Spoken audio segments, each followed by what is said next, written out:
సర్వోన్నతుడైన మా దేవ, దయగల తండ్రి, కృపగల మా ప్రభా, ఈ ఉదయకాల సమయం అందు తండ్రి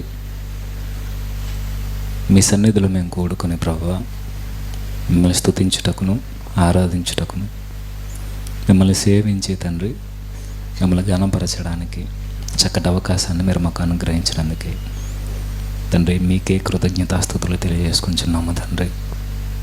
దేవా, ఈ సమయాన్ని మేము వృధాగా పోనీయక మా బ్రతుకులకు, మా కుటుంబాలకు, మా ఆత్మీయ జీవితాలకు అవసరమైన వాక్కులు తండ్రి మీరు మాట్లాడండి. ఎన్నో ఇబ్బందుల మధ్య, దాడుల మధ్య తండ్రి ఈ సంఘం కొనసాగుతుంది, మాకు అర్థమవుతుంది. వాటన్నిటి నుండి సంరక్షించేవాడవు నీవే, మార్గాలను తెరిచేవాడవు నీవే తండ్రి. ఎన్ని ఎదురుదాడులు ఎదురవుతున్నా ప్రభువా, ఎంతమంది ఇబ్బంది పెట్టాలని చూసినా సర్వాన్ని ఎరిగిన వాడవు, తగిన సమయం అందు సమాధానాన్ని దయచేయవాడవు తండ్రి. ఈరోజు కూడా తండ్రి మీరే మాతో నేరుగా మాట్లాడి మీ కుమారుని యొక్క త్యాగము, మీ కుమారుని యొక్క జననము, మా ఎడలు మీరు చూపిన ప్రేమ ఎంత విలువైనదో ఆలోచన చేయుచుండగా మీ సహాయాన్ని మాకు అనుగ్రహిస్తారని చెబుతున్నా. నన్ను మరుగు చేయండి. మీ మహిమను దొంగిలించే మాటలు ఇవి మాట్లాడకుండా ఉండుటకు జాగ్రత్త కలిగి నన్ను నడిపించండి. వింటున్న మీ పిల్లలందరికీ వినగలే మనసులను వారికి అనుగ్రహిస్తారని కోరుచు క్రీస్తునామని ప్రార్థన సమర్పిస్తున్నాము తండ్రి. దేవుని పిల్లైన మీ అందరికీ క్రీస్తునామంలో ఉన్న శుభములు. అయితే మీరే మీ అనుదిన ప్రార్థనలో జ్ఞాపకం చేసుకోండి. ఈ మనం నడిపిస్తున్న ఈ కాకినాడ సంఘానికి చాలా శ్రమలు ఎదురవుతున్నాయి. వ్యక్తుల ద్వారా కంప్లైంట్స్ కూడా వెళ్తున్నాయట కాదు కానీ వెళ్ళాయి. ఫోన్ కూడా వచ్చింది, వారిని కలవాలి సాయంత్రం. అయితే ఎవరు కంప్లైంట్ ఇస్తున్నారో మనకు తెలియదు, కానీ మనం కూడా జాగ్రత్త పడదాం. ఎవరిని ఇబ్బంది పెట్టకుండా కొంచెం సౌండ్ తగ్గించుకుని మనం ముందుకు నడిపించుకుందాం. ఇక మీ ప్రార్థనలో పెట్టండి, దేవుడు మనకి చక్కని స్థలాన్ని దయచేయాలని, అందులో దేవుడిని మనం మనస్ఫూర్తిగా ఆరాధించుకుంటూ మనం కూడా ఆయన మెచ్చిన పిల్లలుగా మనం ముందుకు వెళ్ళాలని ప్రార్థనలో జ్ఞాపకం చేసుకోండి. ఏది ఏమైనా ఇలాంటి అవాంతర పరిస్థితుల్లో నుండి దేవుడు మనల్ని అనుకూల పరిస్థితుల్లోనికి త్వరగా చేర్చాలని ప్రార్థన చేయండి. అయితే ఈ మధ్యకాలంలో మీరు గమనించారో లేదో నాకైతే తెలియదు, కానీ ఒక తల్లి మీదకి యేసుక్రీస్తు వారి ఆత్మ వచ్చి యేసుక్రీస్తు వారిలో మాట్లాడడానికి ప్రయత్నిస్తుంది. గమనించారా? చూసారా? పోనీ అదే యేసుక్రీస్తు వారే ఆ తల్లి మీదకి పూనాడు అన్నట్టుగా, ఆ తల్లిని ఆవరించాడు అన్నట్టుగా, ఆ తల్లి బైబిల్లో ఉన్న కొన్ని వచనాలను మాట్లాడుతూ అక్కడికి వచ్చిన వారందరినీ దీవిస్తూ ఆ రొట్టెని విరిచిపెట్టడం, నా శాంతిని మీకు అనుగ్రహిస్తానని మాట్లాడడం, ఇవేవో వినబడుతున్నాయి, చూస్తున్నాం మనం. అలాంటి ఏం చూడకపోతే మీకు ఏం ఎక్కదు. కానీ అయితే ఇలాంటి వ్యక్తులు వస్తారని దేవుడు ముందే చెప్పాడు. నా పేరట అబద్ధ క్రీస్తులు అనేక మంది బయలుదేరుతాడు. ఈవిడ కావచ్చు, ఇంతకు ముందు వచ్చిన కొంతమంది కావచ్చు, చాలామంది నేనే క్రీస్తునని ప్రకటించుకున్న వారు లేకపోలేదు. ఇప్పటికీ అదే జరుగుతుంది. ఈ మధ్య కాలంలో ఆ తల్లి కూడా అలానే ప్రవర్తిస్తుంది. నేను అనుకుంటాను, ఒకవేళ ఆవిడ మానసికంగా ఏమైనా ఇబ్బంది పడుతుందేమో, లేదంటే అదైతే ప్రభు ఆత్మ కాదు కానీ వేరొక ఆత్మ ఏదైనా అయి ఉండొచ్చు. ఏది ఏమైనా అలాంటి నమ్మకండి. ప్రభు వచ్చింది ఆ తల్లి చెబుతున్నట్టుగా ఆశీర్వాదం ఇవ్వడానికి. ప్రభు వచ్చింది లౌకికపరమైన, భౌతికపరమైన దీవెనలు ఇవ్వడానికి కాదు. మరి ప్రభు వచ్చింది దేనికి? అసలు ఆవిడ దగ్గరికి ఇంచుమించుగా 300 మంది వెళ్తున్నారట. దేవుడే మరలా భూమి మీదకి వచ్చాడు అన్నట్టుగా నమ్మి.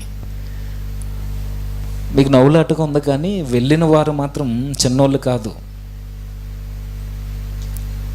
జ్ఞానవంతం కలిగిన వారు, జ్ఞానం కలిగిన వారు, ఉద్యోగస్తులు, సొసైటీలో మంచి పేరున్నవారు వెళ్తున్నారు. అయితే ఎంత పేరున్నా, ఎంత జ్ఞానం ఉన్నా, ఎంత డబ్బు సంపాదించినా బైబిల్ జ్ఞానం అనేది తెలియకపోతే నిజమైన క్రీస్తును గుర్తించడం కష్టమే. ఆయన ఎందుకు వచ్చాడో మనకు అర్థం కావాలి. అసలు ఆయన దేని కొరకు భూమి మీదకి వచ్చి మన కొరకు ఏం చేశాడో మనకు తెలియాలి. అయితే నిజానికి ఈరోజు చెప్పాలని నాకు తెలీదు, ఇప్పుడు వచ్చే ముందే తెలిసింది.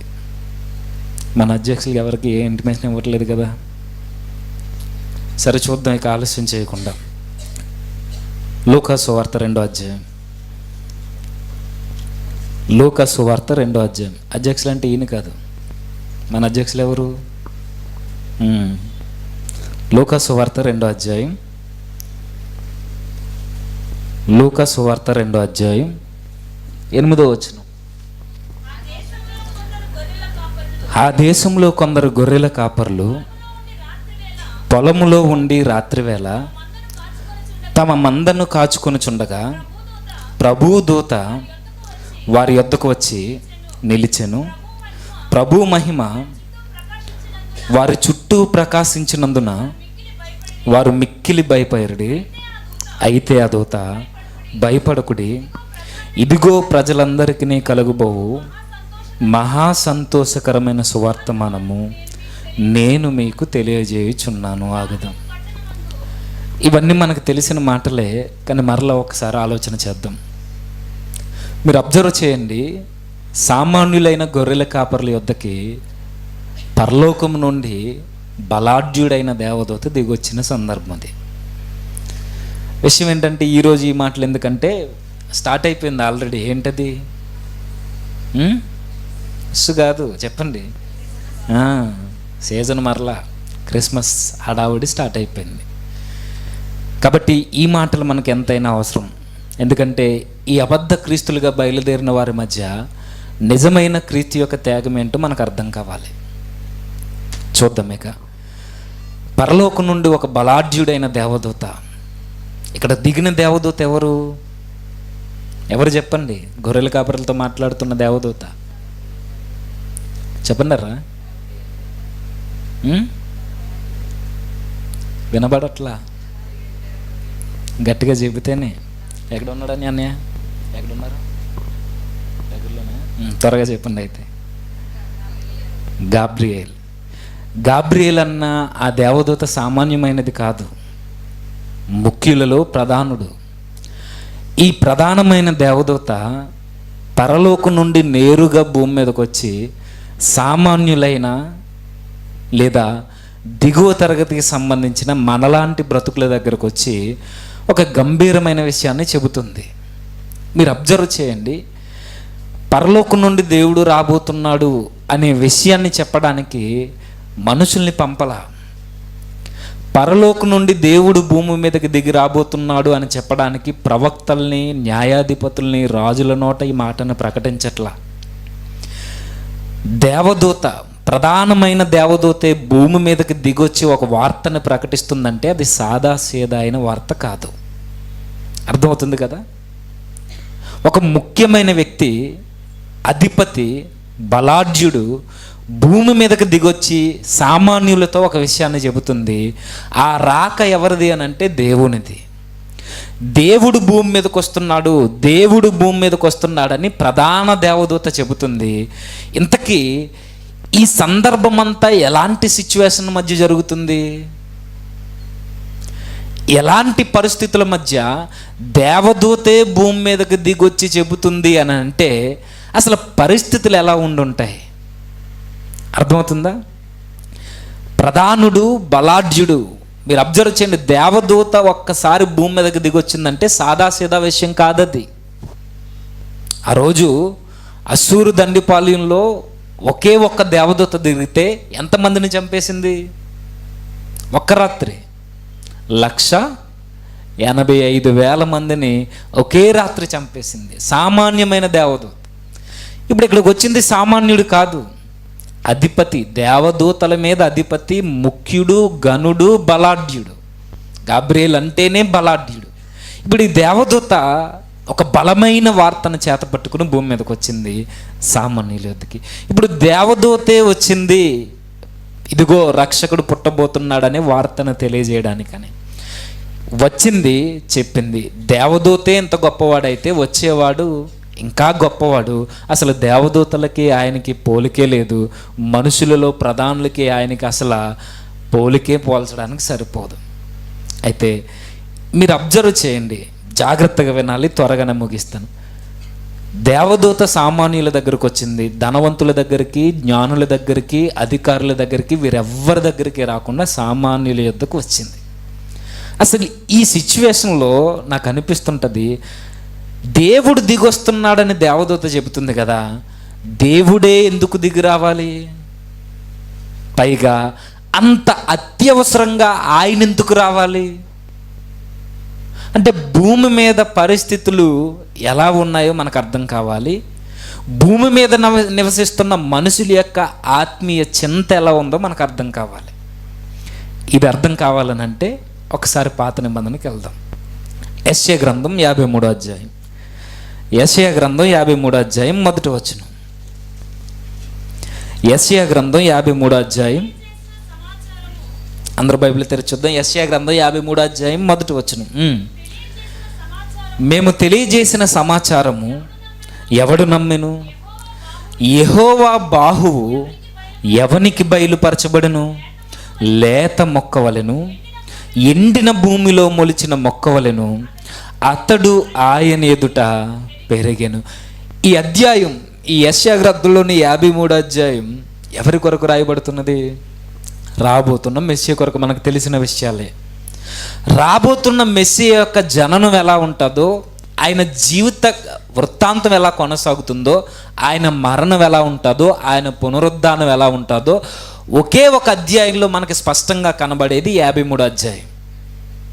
అయితే ఆయన జననం కోసం మాట్లాడుతూ యెషయా గారు మాట్లాడుతున్నాడు, ఆయన లేత మొక్క వలె, ఎండిన భూమిలో మొలిచిన మొక్క వలెను అతడు ఆయన ఎదుట పెరిగెను. లేత మొక్క ఎండిన భూమిలో మొలుస్తుందట. నేను అడుగుతున్నాను, ఇక్కడ లేత మొక్కగా పోల్చిన పోలిక ఎవరి కొరకు చెప్పండి త్వరగా? యేసుక్రీస్తు వారి కొరకు. అదే. అయితే ఇక్కడ ఎండిన భూమి అనగానే ఎవరు? కరెక్ట్గా చెప్పాలి ఈ కాంటెక్స్ట్లో. ఇంకా ఇక్కడ ఈ లేత మొక్క యేసుక్రీస్తు వారు అయితే ఎండిన భూమి ఎవరు? లోకము. ఓకే, మీరు అంతా కలిపి మాట్లాడొద్దు. ఈ టెక్స్ట్లో ఎండిన భూమి అనగానే ఎవరు? ఇశ్రాయేలీలు. ఇశ్రాయేలీల మధ్య యేసుక్రీస్తు వారి జననం జరుగుతుంది. అయితే ఇశ్రాయేలీల యొక్క ఆత్మీయ స్థితి ఎలా ఉంది అని వచనం చెబుతుంది అని అంటే, ఎండిపోయారట. మానవ బ్రతుకులన్నీ ఎండిపోయాయి. లోకమంతా ఓకే, లోకానికి అప్లై చేయొద్దని నేను చెప్పట్లేదు, కానీ ఈ సందర్భంలో పర్టికులర్గా ఈ కాంటెక్స్ట్లో ఇశ్రాయేలీల కొరకు. అంటే లేత మొక్కగా యేసుక్రీస్తు వారు కనబడుతుంటే, ఎండిన ఎడారి భూమిగా, బీడు బారిన భూమిగా ఇశ్రాయేలీల యొక్క ఆత్మీయ జీవితం మనకు కనబడుతుంది. అంటే యేసుక్రీస్తు వారు ఈ భూమి మీదకి వచ్చే సమయానికి ఇశ్రాయేలీలు, రోమీయులు, లోకము యొక్క స్థితి ఎలా ఉందని చెబుతుంది ఈ మాట. మీరు చరిత్ర చదవండి. యేసుక్రీస్తు వారు పశువుల పాకలో ఆయన అంటే పశువుల పాకలో పుట్టాడని కాదు నా ఉద్దేశం. పశువుల పాకలో ఆయన్ని పరుండబెట్టే సమయానికి లోకం యొక్క వింత పోకడలు ఎలా ఉన్నాయనంటే, దేవుని చేత ఏర్పరచబడిన ఇశ్రాయేలు జనాంగం ఏకదేవుని ఆరాధన జరుగుతున్న ఆ కాలంలో బహుదేవత ఆరాధికులుగా మారిపోయిన వైనం.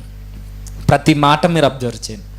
ప్రభు ఈ లోకంలోనికి వచ్చే సమయానికి ఇశ్రాయేలీలు ఎలా ఎండిపోయారు అని అంటే, మీకు బాగా అర్థం కావాలనంటే, మలాకీ గ్రంథం ముగిసిపోయిన తర్వాత మత్తయి సువార్త స్టార్ట్ అవ్వడానికి 400 సంవత్సరాల కాలం ఉంది. ఇది మనకు తెలిసిన చరిత్ర. దీనిని బైబిల్ పండితులు, చరిత్రకారులు అందరూ అన్నారు, ఇది ఒక చీకటి కాలం, చీకటి యుగం, నిశ్శబ్ద కాలం.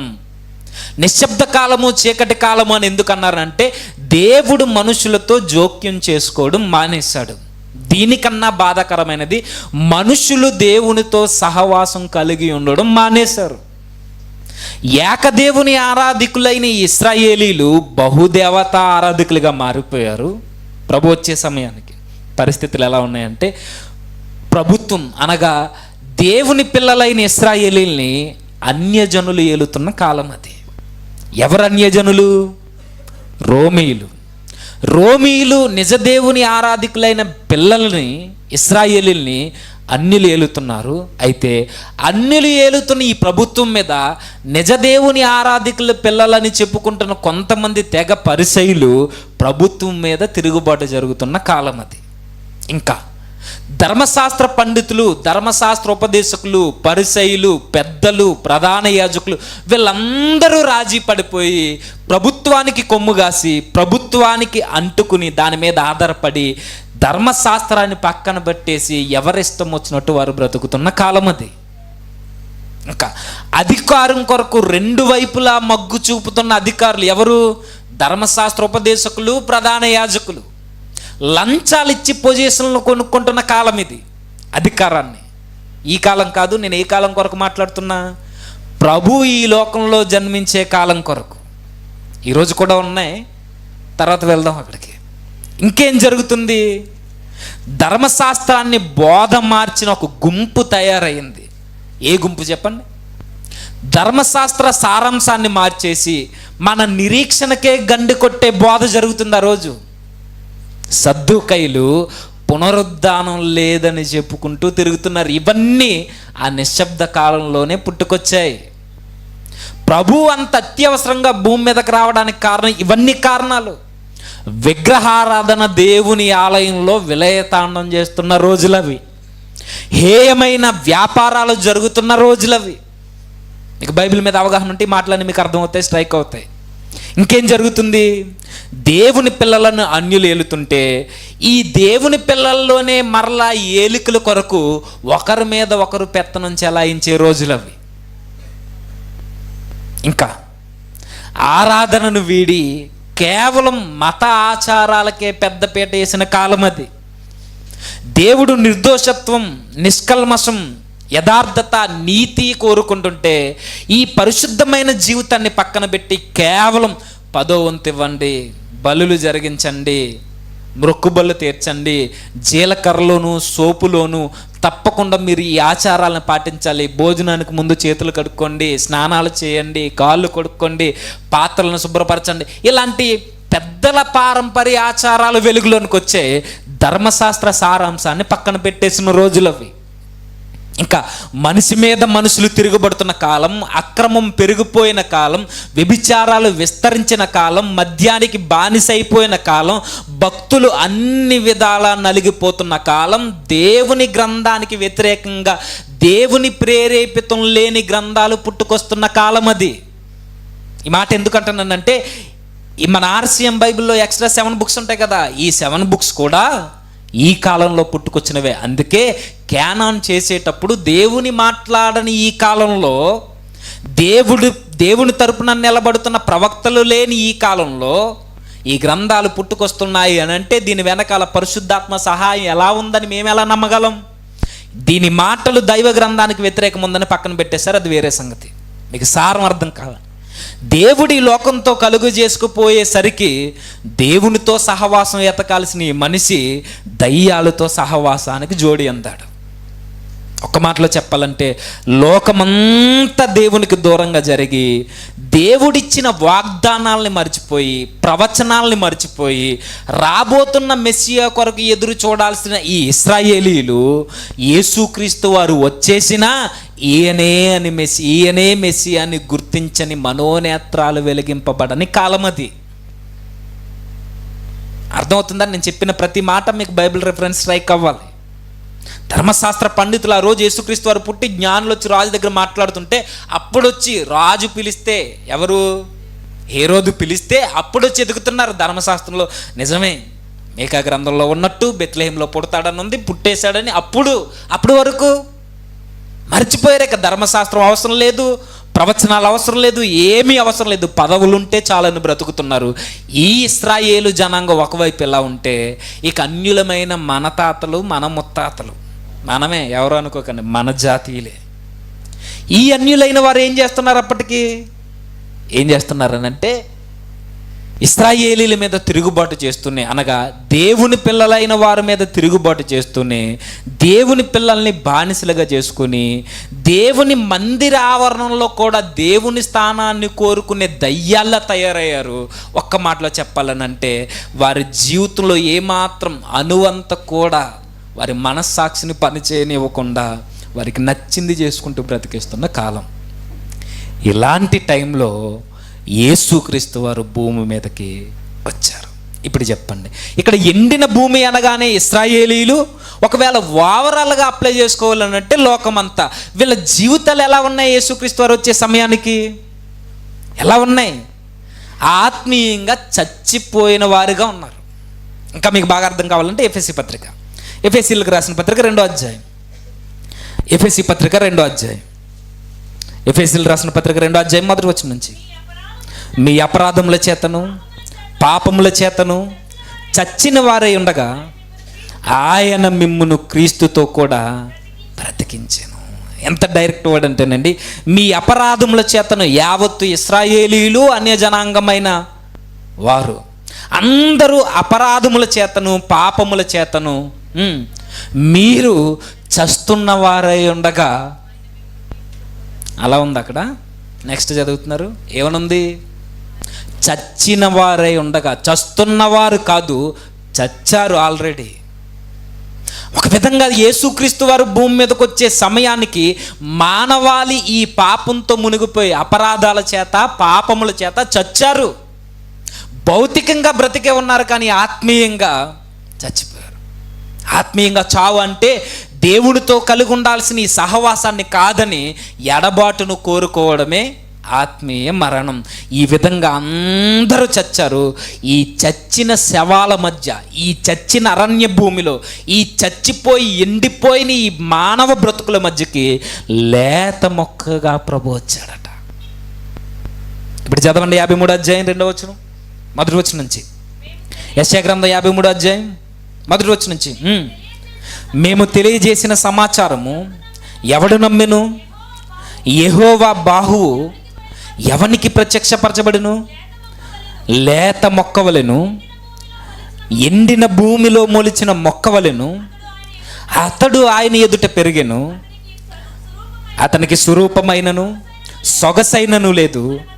మనం అతనిని చూచి అపేక్షించినట్లుగా అతని యందు స్వరూపము లేదు. అతడు తృణీకరింపబడి. మీరు ఇంటికి వెళ్ళిన తర్వాత చదవండి, ఎంత ఆయన జీవితం కొరకు ఎంత వివరిస్తున్నాడు అంటే, చాలామంది అంటారు కదా, ఆయన జననం అంత ఇంపార్టెంట్ ఏం కాదులండి, ఆయన పుట్టుక కొరకు కాదు మాట్లాడాల్సింది, ఆయన మరణం కొరకు మాట్లాడంటాడు. మరణం జరగాలంటే పుట్టుక అవసరం లేదా? పునరుద్ధానం జరగాలి అని అంటే మరణం అవసరం లేదా? మరణం అవసరం అంటే పుట్టుక అవసరం లేదా? ఆయన జీవితంలో ఏది జరిగినా ప్రతిదీ మానవాళికి అవసరం. ప్రాముఖ్యమైనది మరణించాలన్నా, తిరిగి లేవాలన్నా, ఆయన హింసలు పొందాలన్నా, మనం రక్షింపబడాలన్నా పరలోకమందున్న ప్రభు భూమి మీద జన్మించడం చాలా ప్రధానమైనది, ప్రాధాన్యమైనది. ఇదే అవసరం లేదని క్రిస్మస్ ఈ సీజన్ని మనం అనుకుంటున్నట్టు క్రిస్మస్ సీజన్ని అవహేళన చేసుకుంటూ మాట్లాడే క్రైస్తవులు కూడా ఉన్నారు. చాలా తప్పది. అవకాశం వచ్చినప్పుడు ప్రభు యొక్క జననం నుండే ప్రభు యొక్క త్యాగం ఏంటో వివరించాలి. ప్రభు యొక్క జననాన్ని ఆస్కారం చేసుకుని ఆయన పునరుద్ధాన బలం ఏంటో నిరూపించాలి. ఇదే చేస్తున్నాడు యెషయా గారు. ఆయన జననం దగ్గర మాట్లాడుతున్న ఆయన పునరుద్ధానం వరకు ప్రసంగాన్ని కంటిన్యూ చేస్తాడు. అయితే ఆయన జననం లేత మొక్కగా జన్మించాడట. నిజమే కదండి. ఆయన వచ్చే సమయానికి మీరు అబ్జర్వ్ చేయండి, చుట్టూ ఉన్న వారందరూ, అన్యులందరూ ఆయన మరణాన్ని కోరుకున్నవారు. చుట్టూ ఉన్న వారందరూ ఆయన భూమి మీద లేకుండా ఉంటే మంచిదని భావించిన వారు. రాజు ప్రభుత్వమే ఆయనకి వ్యతిరేకంగా పరిపాలన కొనసాగిస్తున్న టైంలో ఆయన జన్మించాడు. జన్మించడమే ఆయన జన్మలోనే కనబడుతుంది మన యొక్క రక్షణకి ద్వారాలు తెరవబడడం. ఒక ఆయన ఇలా అంటాడండి, లేత మొక్కగా ఎండిన భూమిలోనికి వచ్చింది, మరలా ఎండిపోయిన ఆ భూమికి సారాన్ని ఇవ్వడానికి ఆయన వేరుల ద్వారా ఆయనలో ఉన్న సారాన్ని ఆ నేలకి పంచి మరలా చచ్చిన ఈ జీవాలకి, చచ్చిన ఈ శవాలకి జీవాన్ని ఇవ్వడానికట. యెషయా గ్రంథం ఎంత వివరణ ఉందంటే నిజమే. అందరూ చచ్చిపోతే ఎండిపోయిన భూమిలో లేత మొక్క మరలా చిగురించడం సాధ్యమా? అవుద్దా? ఎండిపోయిన భూమిలో, సారం లేని భూమిలో, దానికి వాటర్ ఏమంటారు దాన్ని, తడి, అది లేని దానిలో మరలా జీవం పుట్టడం సాధ్యమా? సాధ్యం కాదు. కానీ దేవుడు కలగజేసుకుంటే ఆయనకు అసాధ్యమైనది ఏదీ లేదు. చచ్చిన శవాల మధ్య ఆయన ఒక అందరికీ జీవాన్నిచ్చే ఓటగా ఆయన లెగిస్తే, లేదా ఆయన జన్మిస్తే, ఆయన ఉద్భవిస్తే, ఆ సారాన్ని అందుకుని ఆ రోజు మరలా ఎండిపోయిన ఈ బ్రతుకులకి మరలా జీవితం వచ్చిందట. అది ఎక్కడి నుండి ప్రారంభమైంది? ఆయన పీల్చిన మొట్టమొదటి ఊపిరిలోనే కృప యొక్క ద్వారాలు తెరవబడ్డాయట. ఆయన మొట్టమొదటిగా భూమి మీద జన్మించి మొట్టమొదటిసారి ఊపిరి పీల్చుకున్నప్పుడే ఈ ప్రపంచ మానవాళికి మరలా నాసికారంధ్రాలలో మరలా జీవవాయువు ఉద్భవించింది. అది ఆత్మీయంగా మరలా చిగుళ్ళు మొదలయ్యాయి. ఆయన జననంతోనే ప్రారంభమైంది కృప యొక్క ద్వారాలు తెరవబడడం. ఆయన జననంతోనే ప్రారంభమైంది మరణపు సంకెళ్ళు మరలా తెంచివేయడం, మరణపు ముళ్ళును విరవడం. ఆయన జననంతోనే ప్రారంభమైంది. ఆయన జననంతోనే మరలా ప్రారంభమైంది. అపరాధాల చేత, పాపముల చేత చచ్చిపోయిన మనలో మరలా జీవం ఆయన జననంతోనే ప్రారంభమైంది. అక్కడి నుండి స్టార్ట్ చేశాడు. ఎండిపోయిన భూమి మధ్య లేత మొక్కగా ప్రభువు ఉద్భవించాడు. ఈ వార్తని గాబ్రియేలు గారు సామాన్యుల దగ్గరకు వచ్చి, ఏం భయపడకండి, చచ్చిన ఈ జీవితాలకి మరలా జీవం రాబోతుంది, దేవుడు భూమి మీద అడుగు పెట్టబోతున్నాడు, ఈ వార్త చెప్పడానికి దేవదూత వచ్చింది. ఇప్పుడు చూద్దాం లోకసువార్త 2వ అధ్యాయం. లోకసువార్త 2వ అధ్యాయం 8వ వచనం. ఆ దేశంలో కొందరు గొర్రెల కాపర్లు పొలంలో ఉండి రాత్రివేళ తమ మందను కాచుకొనుచుండగా ప్రభుదూత వారి యొద్దకు వచ్చి నిలిచెను. ప్రభు మహిమ వారి చుట్టూ ప్రకాశించినందున వారు మిక్కిలి భయపడిరి. అయితే ఆ దూత, భయపడకుడి, ఇదిగో ప్రజలందరికీ కలుగుబోవు మహా సంతోషకరమైన సువర్తమానం. మహా సంతోషం. మీరు అబ్జర్వ్ చేస్తున్నారో లేదో, దేవదూత ఎందుకు వచ్చిందంటే తనకు తెలుసు ఈ కాలంలో దేవుని తరపున నిలబడి ఆయన పక్షాన పోరాడుతున్నవాడు కానీ, ఆయన పక్షాన వాదించేవారు కానీ, ఆయన మాటని ఈ లోకానికి అందించేవారు కానీ ఎవ్వరూ లేరు. ఈ టైంలో ప్రభు రావడం అత్యవసరమని గుర్తించిన దేవదూత ప్రభు సహాయంతోనే, ప్రభు యొక్క సలహాతోనే బయలుదేరి వచ్చింది చెబుతుంది.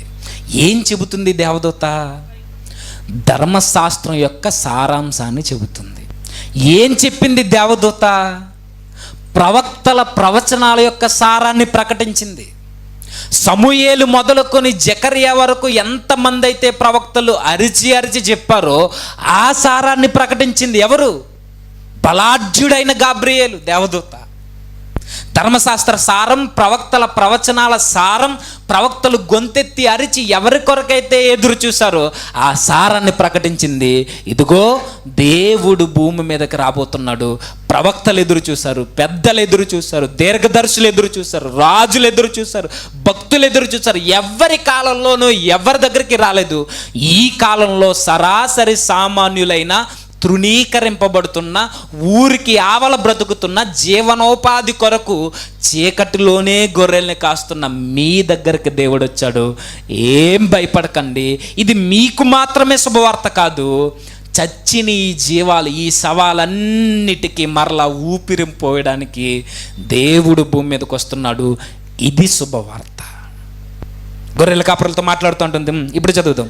అయితే ఆ దూత, భయపడకుడి, ఇదిగో ప్రజలందరికీ కలగబోవు మహా సంతోషకరమైన సువార్తమానము నేను మీకు తెలియజేయుచున్నాను. దావీదు పట్టణమందు నేడు రక్షకుడు మీ కొరకు పుట్టి ఉన్నాడు. ఈయన ప్రభు అయిన క్రీస్తు. దానికి ఇదే మీ కలవాలు, ఒక శిశువు పొత్తిగుడ్డలతో చుట్టబడి ఒక తొట్టెలో పండుకొని ఉండుట మీరు చూచెదరని వారితో చెప్పెను. వెంటనే పరలోక సైన్య సమూహము ఆ దూతతో కూడా నుండి ఆనందగానాలు చేస్తుంది. సర్వోన్నతమైన స్థలములలో దేవునికి మహిమ, ఆయనకి ఇష్టులైన మనుషులకు భూమి మీద సమాధానము కలుగునుగాక అని దేవుని స్తోత్రము చేయుచుండిరి. అబ్జర్వ్ చేయండి, ముగిస్తాను. ఇక దేవుని దూత వచ్చింది, సామాన్యులైన గొర్రెల కాపరులతో మాట్లాడుతుంది, ఏం భయపడకండి, దేవుడు వచ్చాడు మీ మధ్యకి. ఈ లోకాన్ని రక్షించడానికి, ఈ లోక పాపాన్ని మోసుకుని పోవడానికి, తన ప్రజలను వారి పాపముల నుండి ఆయనే రక్షిస్తాడు కాబట్టి ఆయన మీ మధ్యకి వచ్చాడు. ఆయన ఎవరో కాదు, మీరు వెళ్ళండి మీకు కనబడతారని ఒక సూచన ఆనవాళ్ళ చెబుతుంది. దావీదు పట్టణానికి పొండి బెత్లెహేంకి, అక్కడికి పోతే మీకు కనబడుతుంటుంది. అప్పటికి జనాభా లెక్కలు జరుగుతున్నాయి, ఇవన్నీ మనకు తెలుసు.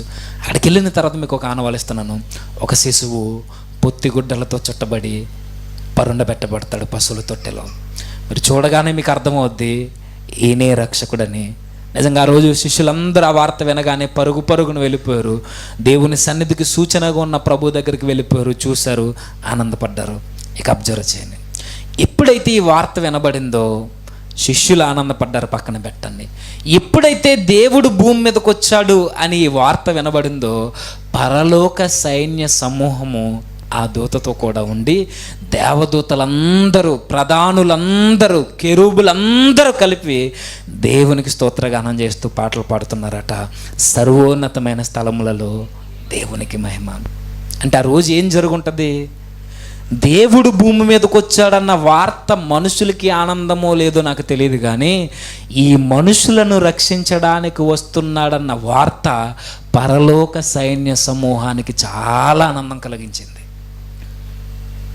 దేవుడు భూమి మీదకి మనుషులను రక్షించడానికి, పాపం నుండి విమోచించడానికి, చచ్చిన శవాల్ని మరలా ఉజ్జీవింప చేయడానికి, జీవాన్ని ఇవ్వడానికి దేవుడు వచ్చాడంటే ప్రకృతి అంతా ఆనందపడ్డది. మనుషుల్లో మాత్రం చలనం లేదు. ఆ రోజు గొర్రెల కాపర్ల మినహాయిస్తే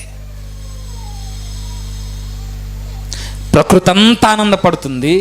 దేవదూతలందరూ, ప్రధానులందరూ, ఇంక్లూడింగ్ గబ్రియలు కూడా చాలా సంతోషపడ్డది. దేవునికి స్తోత్రగానములు చేశాయి, ఆరాధన జరిగించే, స్తుతులు చెల్లించాయి, ఆయనకి థ్యాంక్స్ చెప్పాయి. అన్ని విధాలా ఇక్కడి నుండి మనుషులకి సమాధానం కలుగుద్ది. ప్రభు వచ్చాడు, వచ్చేసాడు, వెళ్ళి చూడండి అని ప్రకటించింది. ఆయన వచ్చిన సమయానికి పరిస్థితులు ఏవి బాగోలేదు. ఆయన వచ్చిన సమయానికి ఇశ్రాయేలీలు బాగోలేదు. ఆయన వచ్చిన సమయానికి అసలు లోకంలో ఎవరూ బాగోలేదు. అన్ని విధాల దేవునికి వ్యతిరేకమైన కార్యాలు జరుగుతున్నప్పుడు మరలా దేవుడే కలగజేసుకుని నిజంగా మన దేవుడిని మీరు గమనించండి. దేవుడు ప్రతిసారి ఆయనకి మనం వ్యతిరేకంగా బ్రతుకుతున్నా, ప్రతిసారి ఆయనకే మనం వెన్నుపోట్లు పొడుస్తున్నాం, ప్రతిసారి మనం ఆయనకి విరోధంగా మనం మారిపోయిన మన క్రియలను బట్టి, చూపులు మాటలను బట్టి, మన నడకల పడకలను బట్టి, అన్ని విధాల మనం ఎన్ని మార్లు ఆయనకి వ్యతిరేకంగా మనం బ్రతుకుతున్నా దేవుడే మరలా మన జీవితాల్లో కలుగజేసుకోవడానికి వస్తాడు. మన దేవుడు ఎంత ప్రేమమయుడు అక్కడ అర్థం కావాలండి. మనం రోజు ఆయన గిచ్చుతాం, రోజు ఆయాసపరుస్తాం, రోజు ఆయన బాధకు గురిచేస్తాం, అయినా దేవుడే కలుగజేసుకుంటాడు. మన దేవుడు అంతే.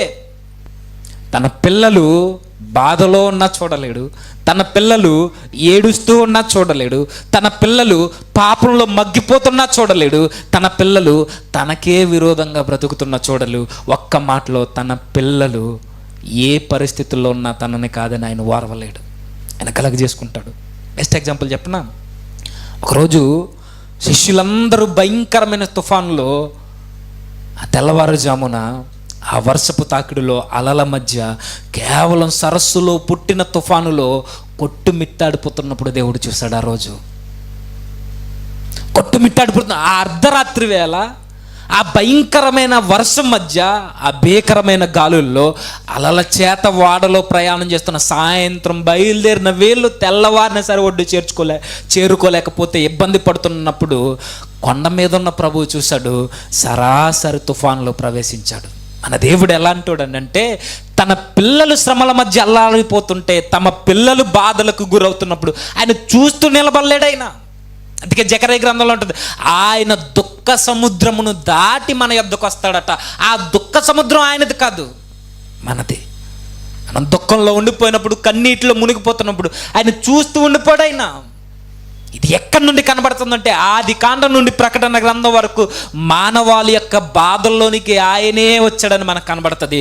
ఆ రోజు శిష్యుల తుఫానులో ఇరుక్కుపోయి ఇబ్బంది పడుతుంటే బిక్కు బిక్కుమని భయంతో, మరణ భయంతో గుండెలు అరచేతుల్లో పట్టుకుని బ్రతుకుతున్న ఆ శిష్యుల మధ్యకి దేవుడే కలగజేసుకుని ఆ భీకరమైన సముద్రం గుండా ఆయన నడిచి వెళ్ళిపోయాడట. నేను అడుగుతున్నాను, ఆ రోజు ఇబ్బంది పడాల్సింది ఎవరు? శిష్యులు. ఆ భయంకరమైన రాత్రి ఎవరిది? శిష్యులది. ఆ భయంకరమైన వర్షపు తాకిడిలో అలలు నావను కొడుతున్నప్పుడు పోవాల్సిన ప్రాణాలు ఎవరివి? శిష్యులవి. అంటే ఆ టైంకి ప్రభు ఎక్కడున్నాడు? కొండ మీద ఒంటరిగా ఆయన ప్రార్థన చేస్తాడు. చేస్తున్న ఆయన చూస్తాడైనా, ఆయన చూచి అన్న మాట ఉంటుంది. శిష్యులు ఇబ్బంది పడడం చూసి, వారు అశ్రమంలో ఉండిపోవడం చూసి సరాసరి సముద్రంలోనికి వచ్చాడు. ఆయన రానవసరం లేదు, కానీ ఆయన మన బాధల్లో పాలు పంచుకోవడానికి డైరెక్ట్గా మన బాధల్లోనికి వచ్చేస్తాడు. ఆయన బయటుండి బాధలను తీర్చేవాడు కాదు, మన బాధల్లో పాలు పంపులు తీసుకుని మన బాధనే ఆయన మీద వేసుకునేవాడు మన దేవుడు. శిష్యుల మధ్యకు వచ్చాడు. ఏం భయపడద్దు, ధైర్యంగా ఉండండి, నేనే అని చెప్పాడు. దేనికి సాదృశ్యం ఇదంతా?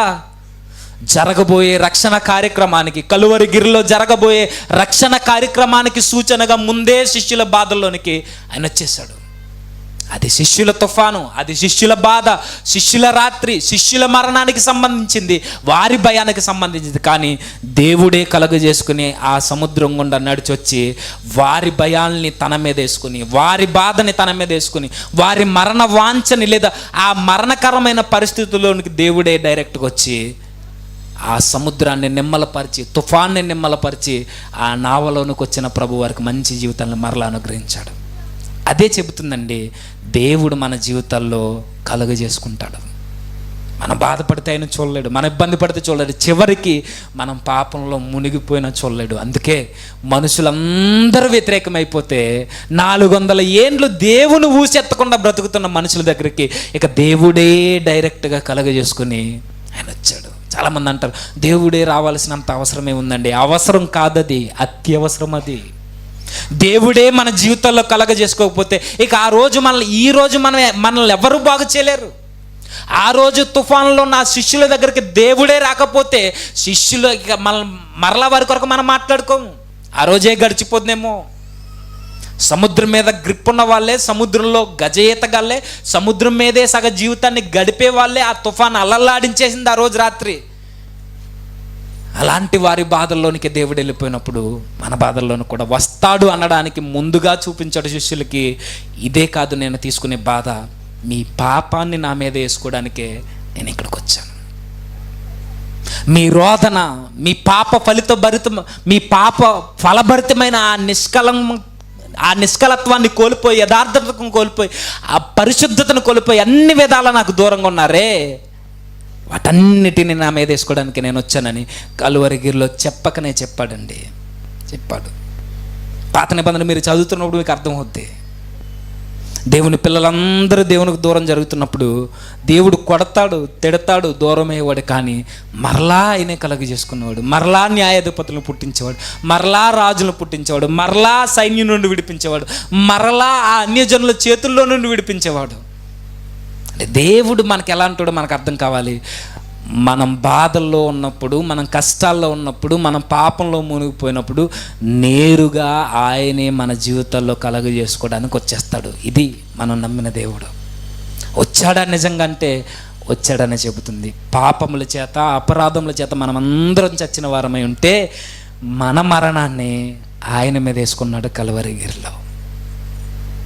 మన పాపభరితమైన జీవితాన్ని ఆయన మోసుకుని పోయాడు సిలువగా. మన కాడిని ఆయన ఎత్తుకున్నాడు, మన బరువుల్ని ఆయన తీసుకున్నాడు, మన శిక్షను ఆయన భరించాడు. ఆయన నిత్య జీవాన్ని మనకిచ్చాడు. ఆయన యొక్క ఆ ఔన్నత్యత లేదా ఆయన విజయాన్ని మనకి ఆపాదించాడు.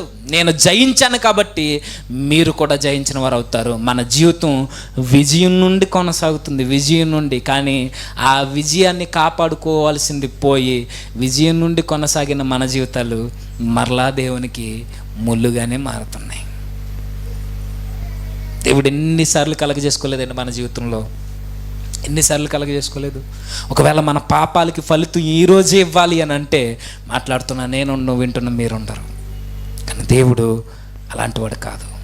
ఆయన సమయాన్ని ఇస్తున్నాడు అని అంటే మార్చుకుంటామని. అయితే ఎప్పుడైతే ఈ దేవదూత చెప్పిందో సృష్టి అంతా ఆనందపడింది ఆ రోజు. కానీ మన పాపాలను ఆయన తీసుకున్న రోజున అదే సృష్టి మోగపోయింది. అదే సృష్టి మోగపోయింది. ఆ రోజు ఆనందపడ్డది మన పాపాల నిమిత్తం భూమి మీదకి వచ్చిందంటే, కానీ ఆయన మరణాన్ని చూసే సమయానికి, మరణించే సమయానికి ఆయన బాధను చూస్తున్న ఈ సృష్టి మోగపోయింది. సూర్యుడు చీకటిగా మారిపోయాడు. సూర్యుడు చీకటిగా మారిపోయాడు. చంద్రుడు కనుమరుగైపోయాడు. ఆ రోజు వాతావరణం భీకరంగా మారిపోయింది. భూమి గడగడలాడేసి భూకంపం వచ్చేసింది. చూడలేకపోయే. మీరు అబ్జర్వ్ చేయండి. సృష్టిలో ఆయన వచ్చినందుకు ఆనందం కలిగింది. సృష్టిలో ఆయన మరణించినందుకు తన బాధను వ్యక్తపరిచింది. ఈ రెండు కనుపరచినది ఏదైనా ఉంది అంటే అది మానవుడు. ఎవరి కొరకైతే వచ్చాడో వారికి ఆనందం లేదు, ఎవరి కొరకైతే మరణించాడో వారికి బాధ లేదు. కానీ సృష్టిలో కనబడుతుంది, దేవదూతల మధ్య కనబడుతుంది, ఆనందం బాధ కనబడింది. ఒక మంచి రచయిత ఇలా మాట్లాడతాడండి. ఆ రోజు పరలోక సైన్య సమూహం అంతా స్తోత్రగానాలు చేసే కదా ఆయన పుట్టినప్పుడు. ఆయన మరణించినప్పుడు కూడా పరలోకం నిశ్శబ్దమైపోయిందట. ఆ కలువరిగిరిలో వేలాడుతున్నప్పుడు నిశ్శబ్దమైపోయిందట. ఒక్క దేవదూత ఏటూ తోచని పాలు పోనే స్థితిలో అలా నిశ్శబ్దమైపోయి ఆ భూమి మీద జరుగుతున్న కలువరిగిరిలో వేలాడిన ప్రభువుని చూస్తూ ఉండిపోయాట. ఏ చలనం లేనోడు ఎవడైనా ఉన్నాడంటే అది మానవులండి. మన కొరకు వస్తే మనకు అర్థం కావట్లా, మన కొరకు మరణిస్తే మనకు అర్థం కావట్లా, మన కొరకే ఆయన భూమి మీద ఉద్భవిస్తే మనకు అర్థం కావట్లా. లేత మొక్కగా పుట్టిన ఆ ప్రభువుని మనమే చిదిమేశాం. ఎండిన భూమిలో మరలా జీవాన్ని ఇవ్వడానికి దేవుడే భూమి మీదకి వస్తే ఆ జీవం ఇచ్చే నాదుని మనమే చంపేశాం. స్వరూపం లేకుండా చేశాయట. కొట్టిన ఆ దెబ్బల కోసం నేను మాట్లాడట్లేదు, మన ఆత్మీయ జీవితంలో చేసిన పాపాల కొరకు నేను మాట్లాడుతున్నా. మన పాపము ఆయనకి స్వరూపం లేకుండా చేసింది. మన పాపము ఆ లేత మొక్కను తుంచేసింది. మన పాపము, మన బలహీనత, మన చూపులు, మన మాటలు ఆయన గాయాలను పాలు చేశాయి. యెషయా గ్రంథం 53వ అధ్యాయం యెషయా గ్రంథం 2వ వచనం నుంచి, లేత మొక్కవలెను, ఎండిన భూమిలో మొలిచిన మొక్కవలెను అతడు ఆయన ఎదుట పెరిగెను, అతనికి స్వరూపమైనను సొగసైనను లేదు. మనం అతన్ని చూచి అపేక్షించినట్లుగా అతని యందు స్వరూపము లేదు. అతడు తృణీకరింపబడిన వాడైను, మనుషుల వలన విసర్జింపబడిన వాడును, వ్యసనాకాంతుడుగాను, వ్యాధిని అనుభవించుడుగాను, మనుషులు చూడనొల్లని వానిగాను.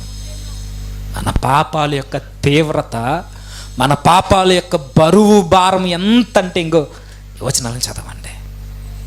ఒక విధంగా లిటరల్గా ఆయన దేహానికి అప్లై అవుతున్నాయి. ఈరోజు ఆయన దేహం మన కళ్ళ ముందు లేదేమో, కానీ మన పాపాలు మన కళ్ళ ముందు ఉన్నాయి. ఆ పాపాలు ఆయన్ని వ్యసనాక్రాంతుడిగా చేస్తున్నాయట. ఆ పాపాలు మనుషులు తృణీకరించేవిగా చేస్తున్నాయట. మనుషులు తృణీకరించడం అంటే మన బిహేవియర్ దేవుని దగ్గరికి ఎదుటి వ్యక్తి రాకుండా ఆయన్నే వ్యసనాక్రాంతుడిగా, ఆయన్నే తృణీకరించేలా మన బిహేవియర్ చేస్తుంది. నేను ఆత్మీయ భావం మాత్రమే మాట్లాడుతున్నా, అలానే కాంటెక్స్ట్ వదిలేమనట్లేదు. నిజమే కదండి. మన మాటలను బట్టి, మన చూపులను బట్టి, మన యాటిట్యూడ్ను బట్టే ఈరోజు క్రిస్టియానిటీ మీద నిందలు. ఈరోజు క్రిస్టియానిటీకి లేదా క్రీస్తుకి ఎందుకు దూరం అవుతున్నారు అని అంటే మన ప్రవర్తన జీవితం. దేవుడు ఎంతలా మన జీవితాల్లో కలగజేసుకున్నా మనలో మాత్రం చలనం రావట్లా. మత్తయి సువార్త 27వ అధ్యాయం 45వ వచనం. మత్తయి సువార్త 27వ అధ్యాయం 45వ వచనం. మధ్యాహ్నం మొదలుకొని 3 గంటల వరకు ఆ దేశమంతటను చీకటి కమ్మెను. ఇంచుమించు 3 గంటలప్పుడు యేసు ఏలి ఏలి లామా సబక్తాని అని బిగ్గరగా కేకవేసిన ఆ మాటకు నా దేవా నా దేవా నన్నెందుకు చేయవిడిచితమని అర్థం. ఇక్కడ కూడా కనబడుతుందండి. మధ్యాహ్నం మొదలుకొని 3 గంటల వరకు ఆ దేశమంతటా చీకటి కమ్మేసింది. ఆ రోజు ఆయన వచ్చినప్పుడు పశువుల పాకలో ఆయన ఉన్నప్పుడు దేవదూతల సమూహంతో ఉంటే గొర్రెల కాపర్ల మధ్య మహా గొప్ప వెలుగు కనబడింది. ఆయన మరణించే రోజున చీకటి లోకం ఉంది. ఎంత ఎంత నలిగిపోయాడండి ప్రభు. ఆయన జీవితం ఎక్కడైనా బాగుంది అని అంటే పశువుల తొట్టిలో మాత్రమే ఆయనకి మనశ్శాంతి ఉంది. పశువుల తొట్టిలో ఉన్నప్పుడు మాత్రమే ఆయన నిద్రపోయాడు. తర్వాత మనుష్య కుమారునికి తల వాల్చుటకు కూడా స్థలం లేకుండా పోయింది. అక్కడ వాల్చిన తల, పశువుల తొట్టిలో వాల్చిన తల మరలా ఆ కలువరి గిరిలో ఆయన తల వంచి తన ఆత్మని ప్రభువుగా అప్పగించాడు.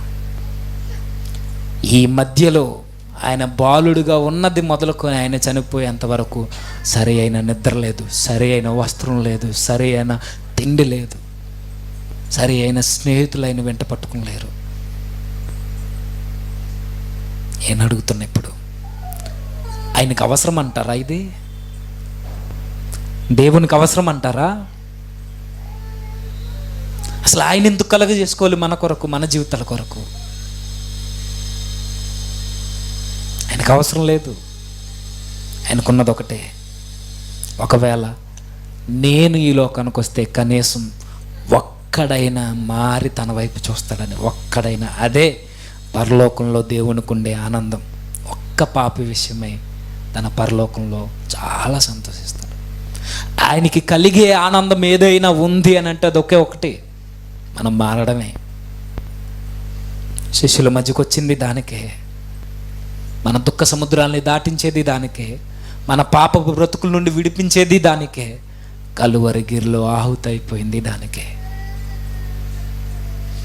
ఆయన జీవితంలో ఎక్కడ మనశ్శాంతి లేదండి. నిద్ర లేదు, తిండి లేదు, స్నేహితులు లేరు. చివరికి ఒంటరోణ్ణి చేసి వెళ్ళిపోయారండి. ఒంటరోణ్ణి ఆ గెత్సెమనే వనంలో ఆయన దొరికేసిన తర్వాత ఒంటరోణ్ణి చేస్తారు. ఒంటరోణ్ణి.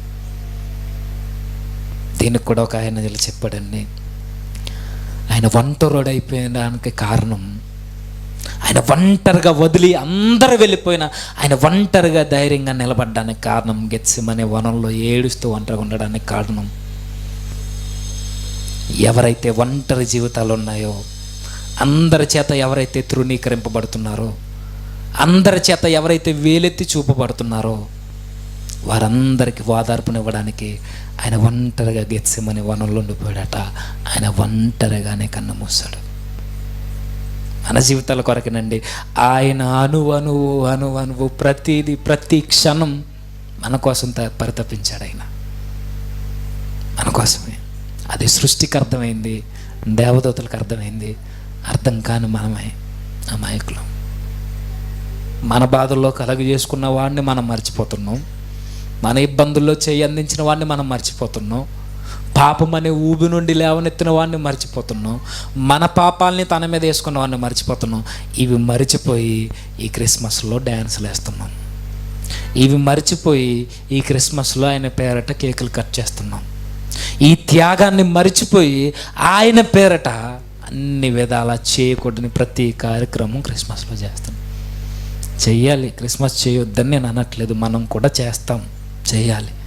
కానీ అందులో ఆయన త్యాగం మనకు కనబడాలి, ఆయన ప్రేమ మనకు కనబడాలి. ఆయన మన కొరకు ఏం చేశాడో, ఆయన జననం మరొకని పునరుద్ధానం వరకు మనం వివరించుకోవడానికి చేయాలి.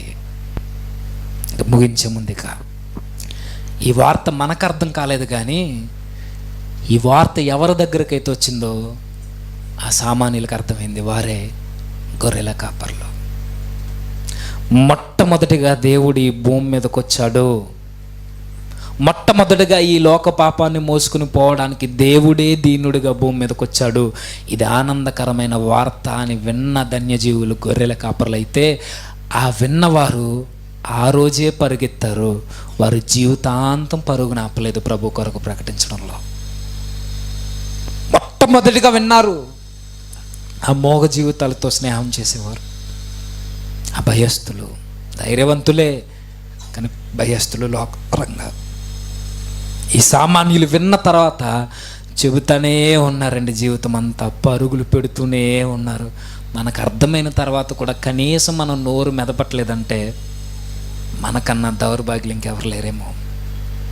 మొట్టమొదట విన్నది ఆ రోజు వాళ్ళైతే, మొట్టమొదట నేనే మెస్సియా, నేనే మీ కొరకు వచ్చింది, నేనే మీ కొరకు ప్రాణాలను అర్పించేవాడిని, రాబోవాడను నేనే అని మరలా దేవుడే తనని తాను మెస్సియగా పరిచయం చేసుకున్న ఒక స్త్రీ ఉంది బైబిల్లో. ఎవరు చెప్పండి? బాగా అర్థమవుతుందో లేదో.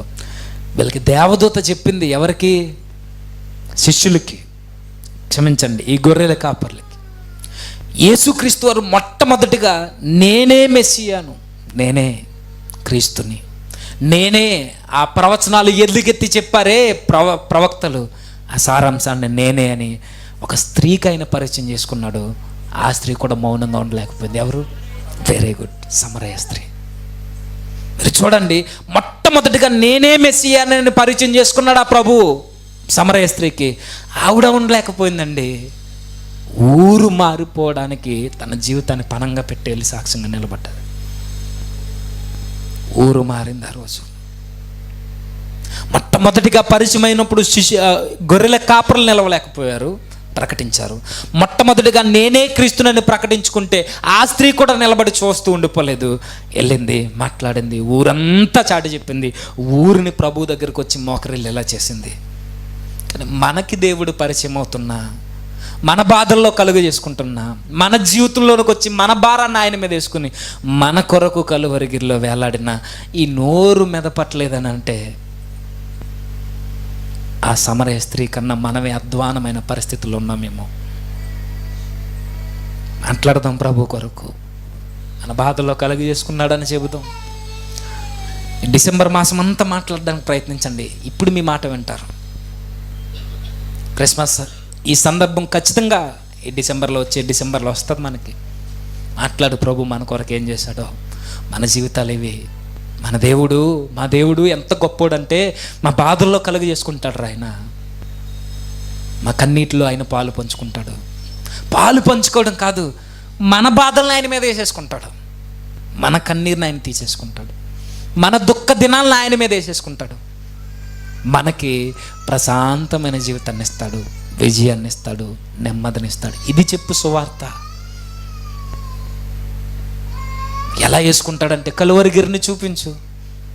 మన నీచమాలిన దౌర్భాగ్యమైన బ్రతుకులకి చిహ్నంగా ఆ రోజు వేలాడిపోయిన కలువరిగిరిలో వేలాడుతున్న ఆ రుధిరాన్ని వస్త్రంగా కప్పుకున్న ఆ దేహాన్ని చూపించు. ఇది చెప్పు వార్త. మన పాపాల యొక్క తీవ్రత ఎలా ఉంటుందో ప్రభు యొక్క సిలువను చూపించి మాట్లాడు. ఆ నలిగిన దేహాన్ని కళ్ళకి కట్టినట్టుగా ప్రదర్శనగా ప్రకటించు. పౌలు వలె. పౌలు గారు మాట్లాడితే ఆయన వారి కళ్ళ ముందే సిలువ వేసినట్టు కనబడేదట, స్క్రీన్ మీద ప్రజెంట్ చేసినట్టు. చెప్పు నువ్వు అలా. శిష్యులు మాట్లాడితే ప్రభువు అప్పుడే మరణిస్తున్నట్టు వారి కళ్ళ ముందు కనబడేది. అలా వివరించు. ఈ వివరణ ఎప్పుడు వస్తుంది అని అంటే ప్రభువుని స్వరక్షకంగా అంగీకరించి ఎప్పుడైతే ఆయన బలంగా నువ్వు నమ్ముతావో, ఆ త్యాగం నా కొరకే అని నువ్వు ఎప్పుడు భావిస్తావో అప్పుడు వస్తాయి అలాంటి భారమైన మాటలు. లేదంటే నోట్లోంచి మాటలు వస్తే హృదయంలోంచి మాటలు రావు. కాబట్టి మనం చేయాల్సింది మన బాధల్లో, మన పాపాల్లో మన దగ్గరకు వచ్చి మన బాధను ఆయన మీద వేసుకున్న ప్రభు కొరకు మనం మాట్లాడదాం. మన కొరకు దిగొచ్చిన ప్రభుని మనలోకి ఆహ్వానిద్దాం. తలవంచండి, చిన్న ప్రార్థన చేద్దాం. సర్వోన్నతుడైన మా దేవ, దయగల తండ్రి, కృపగల మా ప్రభు, నిజమేనే మీరు మా బాధల్లో కలుగజేసుకుంటారు, మా కష్టాల్లో పాలు పంచుకుంటారు, మా పాపాలని తీసివేయడానికి మీ కుమారునే మా కొరకు త్యాగం చేస్తారు. విన్నాము తండ్రి, సహాయాన్ని అనుగ్రహించండి. మేము కూడా ప్రభువా సమరయ స్త్రీ వల్ల మేము మాట్లాడడానికి సహాయాన్ని అనుగ్రహించండి.